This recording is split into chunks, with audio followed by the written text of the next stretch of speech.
السلام عليكم ورحمه الله. نتمنى تكونوا على خير وبخير بصحه جيده. غادي نحضر معكم واحد الكيك اللي كيجي مختلف على الكيك اللي مالفا كنصاوب. هنايا خديت هاد المول هذا اللي صغير، نتوما انا نديرها صغيره. وهنا عندي البسكوي، ديروا اي بسكوي اللي كيعجبكم. انا غندير هذا، غادي نستفو في القاع ديال المول هكا بهذه الطريقه. نتوما كما شفتوا معايا انا غندير جوج دبقات. هذا الكيك هذا راه كيجي رائع. يلا غادي ندوزو للمرحله الثانيه. انا كنصاوب معكم الكيك وانا كنذكر معكم المقادير. هنا عندي واحد جوج تفاحات اللي صغارين، الا عندكم كبارين ممكن تستعملوا غير وحده، وانا غادي نشوف نقدر ما نديرهمش ما نستعملهمش بجوج. غادي نقشرهم ونقطعهم ونعاود نرجع معكم. دابا بعد ما قشرت هاد جوج تفاحات كنستفهم بهاد الطريقه هذه فوق البسكويت. هانتوما وانا المول راني دهنتو غير واحد دهنه خفيفه ديال الدقيق باش نتاكد هكا ما تلصقش ليا الكيكه وصافي. هانتوما استفت التفاح، غادي ندير واحد شويه القرفه هكا بهاد الطريقه. التفاح كيتواتى مع القرفه. خديت عينه غادي ندير فيها واحد الحبه ديال البيضه. غادي ندير واحد الشاشي ديال الفاني،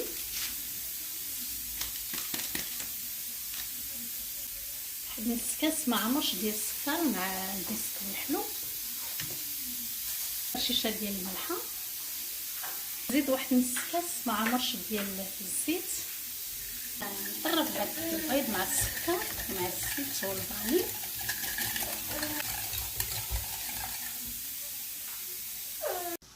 غادي نزيد واحد العلبه من نكهه الفاني ديال البانو.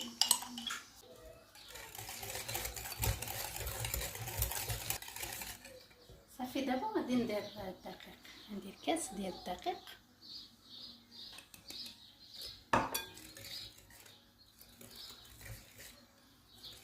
غادي ندير واحد الشاشي ديال خميره الحلويات.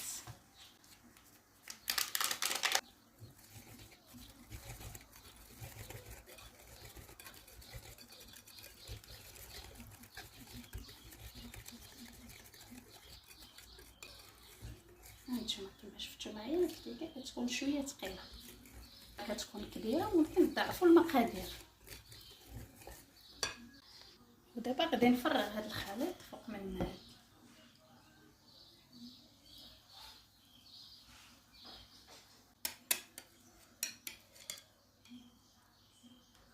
وغادي ندير ليها اللوز يفيني هكا.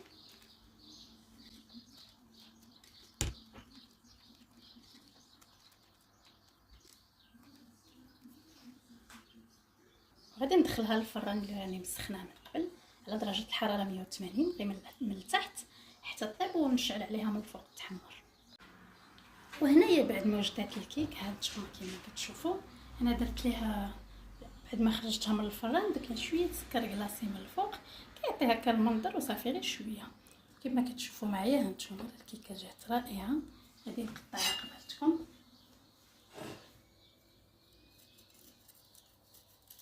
كتجي هشيشه هذيك الطبقه ديال البسكويت ومع التفاح. وهنا كما شفتوا معايا الكيك هانتوما كيجي كما شفتوا الطبقه ديال البسكويت كتجي مقرمشه وكتجي ديك الطبقه ديال التفاح مع القرفه، كتجي واحد الريحه اللي هي رائعه. والكيك ما فيهش بزاف الدقيق، راه شفتوا غير كاس واحد ديال الدقيق، وهذا الكاس ماشي ديال العنبه، كاس صغير. وانتما راه كتجي واحد الكيكه اللي هي رائعه وفيها واحد الريحه اللي زوينه ديال القرفه وديال البسكويت. غير تبعوا المقادير وطريقه التحضير وغادي تنجح معكم ان شاء الله. واحد